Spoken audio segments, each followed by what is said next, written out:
જય હિન્દ.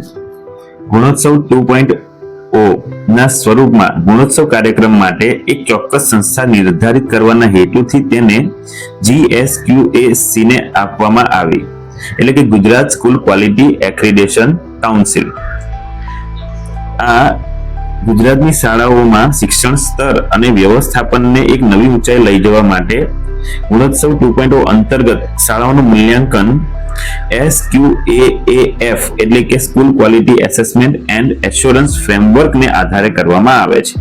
આપણે એને SQAAF વડે ઓળખીશું. આની અંદર બે ભાગમાં કામ થશે. ભાગ 1 એડમિનિસ્ટ્રેટિવ અને ભાગ 2 એકેડેમિક. ભાગ 1 ની અંદર અધ્યયન, અધ્યાપન, મૂલ્યાંકન, શાળા વ્યવસ્થાપન, સંસાધનો અને છાત્રાલયનો સમાવેશ કરવામાં આવ્યો છે, જ્યારે એકેડેમિક કાર્યની અંદર અધ્યયન, અધ્યાપન, મૂલ્યાંકન, શાળા વ્યવસ્થાપન, સર્વાંગી વિકાસની પ્રવૃત્તિ અહીંયા વધારાનું એડ છે, અહીંયા નથી. તો શાળા સંસાધનો અને શાળા છાત્રાલય. તો ભાગ 1, ભાગ 2 વિડીયો માત્ર ભાગ 1 ઉપર છે, જેની અંદર એક ફ્રેમવર્ક એક આ પ્રમાણે છે. SQAAF દ્વારા મુખ્ય ક્ષેત્ર આવે, એની અંદર પેટા ક્ષેત્ર આવે, એના માપદંડો આવે અને એના આધારે કક્ષા નક્કી કરવાની હોય છે. કક્ષા 0, 1, 2, 3 આ ધોરણ 1, 2, 3 ની કક્ષા એટલે માપદંડની કક્ષા છે અને એના અનુરૂપ ગુણ પણ આપવાના થાય છે. સમગ્ર પ્રક્રિયા કેવી રીતે થશે? તો મિત્રો, SQAAF અંતર્ગત પ્રક્રિયા ની અંદર સ્વમૂલ્યાંકન આવે છે, જેમાં શાળાએ પોતે જ પોતાનું મૂલ્યાંકન કરવાનું રહેશે. ત્યારબાદ કામચલાઉ પરિણામ તૈયાર કરવાનું થશે. આ પરિણામનું ક્રોસ વેરિફિકેશન કરવામાં આવે છે, જેમાં 33% શાળાઓને સિલેક્ટ કરવામાં આવે છે અને અંતે આખરી પરિણામ એ બધી ચકાસણી પછી જ ફાઇનલ રિઝલ્ટ બને, ત્યારબાદ જ તેને પોર્ટલ પર પરિણામને આધારે એ પરિણામને પોર્ટલ પર અપલોડ કરવાનું રહેશે. તો આ આખું ફ્રેમવર્ક આ પ્રમાણે છે, પ્રક્રિયા આ પ્રમાણે જશે. શાળાએ પોતે સ્વમૂલ્યાંકન કરવાનું છે. તેમાં કઈ કઈ બાબતોને ધ્યાનમાં લેવાની છે એ આપણે જોઈ લઈએ. જે બાબતોને ધ્યાનમાં લેવાની છે એમાં મુખ્ય ક્ષેત્ર આવે, પેટા ક્ષેત્ર આવે અને માપદંડ આવે છે. જેમ કે અહીંયા આગળ મુખ્ય ક્ષેત્ર એ છે અધ્યયન, અધ્યાપન, મૂલ્યાંકન, શાળા વ્યવસ્થાપન, શાળા સંસાધનો અને શાળા છાત્રાલય. તો જે કામ થવાનું છે આપણે ભાગ 1 ની અંદર આ એ જ મુખ્ય ક્ષેત્ર છે આપણા, બરાબર? ચાલો, તો મુખ્ય ક્ષેત્ર ખ્યાલ આવી ગયા. હવે મુખ્ય ક્ષેત્રની અંદર આવશે પેટા ક્ષેત્ર અને માપદંડ. એને આધારે કક્ષા નક્કી થશે. તો આ આપણી પાસે મુખ્ય ક્ષેત્ર છે. મુખ્ય ક્ષેત્રની સાથે સાથે પેટા ક્ષેત્ર અને માપદંડ પણ આપણે જોઈ લઈએ. ચલો, તો પહેલું મુખ્ય ક્ષેત્ર છે અધ્યયન અને અધ્યાપન. એની અંદર આ પ્રમાણે આપણે જઈએ છીએ, બરાબર? મુખ્ય ક્ષેત્રની અંદર અધ્યયન, અધ્યાપન. હવે એની અંદર જે આવે એને આપણે શું કહીશું? પેટા ક્ષેત્ર. તો એના પેટા ક્ષેત્રો છે વર્ગખંડ વ્યવસ્થા અને ભાવાવરણ. જેની અંદર હવે આવશે માપદંડ. તો કયા કયા માપદંડ લેવાના છે? તો હવા ઉજાસ છે કે કેમ, બેઠક વ્યવસ્થા છે કે કેમ, એના માપદંડ છે. તો એના આધારે આગળ જવાનું છે. ત્યારબાદ આવે છે બીજું મુખ્ય ક્ષેત્ર મૂલ્યાંકન છે. તો એની અંદર પેટા ક્ષેત્ર છે શાળાકીય પરીક્ષાઓનું સંચાલન. એના માપદંડ જેમાં શાળા સંચાલનમાં નૈતિકતા છે કે કેમ, પારદર્શિતા છે કે કેમ, જેવી બાબતોને ધ્યાનમાં લેવામાં આવશે. ત્રીજું મુખ્ય ક્ષેત્ર છે શાળા વ્યવસ્થાપન, જેની અંદર પેટા ક્ષેત્ર આવે છે શાળાનું મિશન, એનું વિઝન, એની નીતિ, ત્યારબાદ એની પ્રવેશ પ્રક્રિયા. એની અંદર માપદંડ કયા લેવાના? તો RTE એક્ટ હેઠળ પ્રવેશ છે કે કેમ, ભેદભાવ રહિત પ્રવેશ છે કે કેમ, પ્રવેશમાં પારદર્શિતા જળવાય છે કે કેમ, વગેરે બાબતો ધ્યાનમાં લેવાની આવશે. એમાં શિક્ષક વિદ્યાર્થી ગુણોત્તર પણ એ બોર્ડના નિયમ અનુસાર છે કે કેમ. ત્યારબાદ કર્મચારીઓની નિમણૂકમાં એ માપદંડો કયા લેવાના? લાયકાત, સેવાપોથી, પગાર ધોરણ, સ્થાયીકરણ, એની ફરિયાદ છે કે કેમ. પછી આવે છે શાળા વિકાસ લક્ષી આયોજન. તેમાં એ શાળા વિકાસ યોજનાની રચના કરેલ છે કે કેમ, એનું અમલીકરણ થયું, ક્રમિક અને ગુણાત્મક વિકાસ થાય છે. શાળા સમન્વયની ભાગીદારી, જેમાં કમ્પ્લીટલી SMC ના સભ્યો દ્વારા એ આખું નવું ફ્રેમવર્ક છે, તો એ પ્રમાણે છે કે નથી એ ખાસ જોવાનું આવશે. ત્યારબાદ આવશે નાણાકીય વ્યવસ્થાપન, જેમાં SMC ઓડિટ કરી શકીએ તેનું માળખું છે, ગ્રાન્ટ છે, ઓડિટ રિપોર્ટ છે. આ બધા એના માપદંડોને આધારે લેવાનું રહેશે.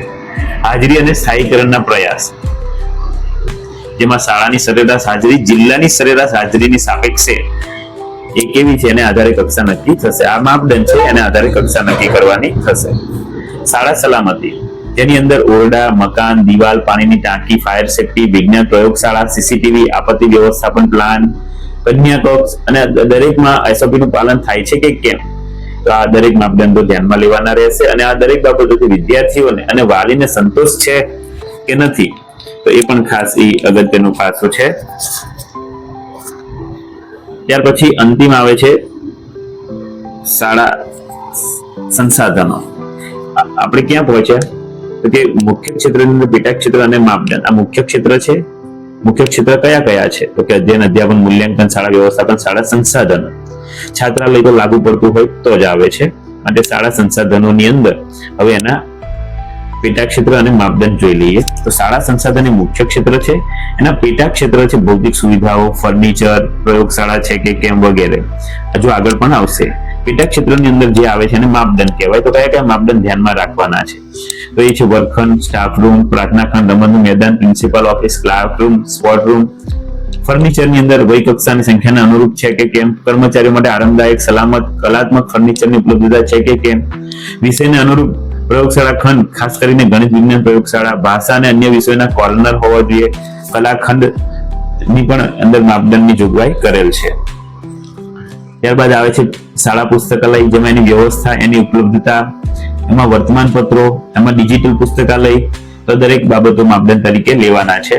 શૈક્ષણિક ટેકનોલોજીમાં આવે છે કોમ્પ્યુટર લેબ, સ્માર્ટ ક્લાસરૂમ, બાયસેગના કાર્યક્રમો જોવાની સુવિધા ને પણ અહીંયા માપદંડ તરીકે ધ્યાનમાં રાખવાની છે. ત્યારબાદ આવે છે PM પોષણ ભોજન અને શાળા કેન્ટીન. તો આની અંદર આ ભોજન અને કેન્ટીનની અંદર જો લાગુ પડતું હોય તો જ છે. તેમાં કઈ કઈ માપદંડો લેવામાં આવશે, તો કે રસોડા છે, કોઠાર ઘર છે, રસોઈના સાધનો છે, સ્વચ્છતા, ભોજનની ગુણવત્તા, તો આવા દરેક માપદંડો અંદર ધ્યાનમાં લેવામાં આવશે. કેન્ટીન હોય તો સ્વચ્છતા, સુઘડતા, આરોગ્યની દ્રષ્ટિએ સલામત છે કે કેમ વગેરે. ત્યારબાદ આવે છે પાણી, શૌચાલય અને સ્વચ્છતા. તો જેની અંદર પીવાના પાણીની ઉપલબ્ધતા અને વ્યવસ્થા, પાણી ટાંકીની સફાઈ વ્યવસ્થિત થાય છે, શૌચાલયની ઉપલબ્ધતા, એની સ્થિતિ કેવી છે, એમાં સ્વચ્છતા છે, એમાં પાણી છે, કચરાનું વ્યવસ્થાપન કેવી રીતે થાય છે, તો આ દરેક માપદંડો છે. અને અંતે આવે છે વિદ્યાર્થીઓની સુખાકારી, જેની અંદર હેલ્થ ચેકઅપ રેગ્યુલર થાય છે કે કેમ, CWSN વિદ્યાર્થીઓ માટે મુલાકાત અને કાર્ય. CWSN એટલે ચાઇલ્ડ વિથ સ્પેશિયલ નીડ્સ, એટલે કે વિશેષ જરૂરિયાત વાળા બાળકો, અને એમને બાળ સુરક્ષા અને સમિતિની રચના, સક્રિયતા. તો આ સંપૂર્ણ જે આપણે બાબતો જે લીધી એની અંદર આપણે આ મુખ્ય ક્ષેત્ર, પેટા ક્ષેત્ર અને માપદંડો લીધેલા છે, કક્ષા આપણે લીધેલી નથી, તો એનું પણ ધ્યાન રાખીશું. ત્યારબાદ એ મુખ્ય ક્ષેત્રની અંદર આ 4 મુદ્દાઓને ધ્યાનમાં લીધેલા છે, અને એની અંદર ભાગ 1 જ આપણે આ લીધો છે, શાળા છાત્રાલય જો લાગુ પડતું હોય તો જ આવે છે. તો આ મુદ્દાઓ એડમિનિસ્ટ્રેશન માટે ભાગ 1 હતો અને એ પ્રમાણે વિડીયો બનાવેલ હતો. તો ખાસ તમે આ અગાઉથી એનું આયોજન કરી શકો એ માટે આ SQAF નું સંપૂર્ણ માળખું આપણે બનાવેલ હતું, કે જેની અંદર આ વિડીયો તમને ઉપયોગી લાગ્યો હોય તો તમારા શિક્ષક મિત્રો અને ગ્રુપમાં જરૂરથી શેર કરજો, જેથી દરેક શાળાના માપદંડોની તૈયારી અગાઉથી જ કરી શકે. અને આવી શૈક્ષણિક માહિતી મેળવવા માટે ચેનલ સાથે જોડાયેલા રહો. ખૂબ ખૂબ આભાર. જય હિન્દ.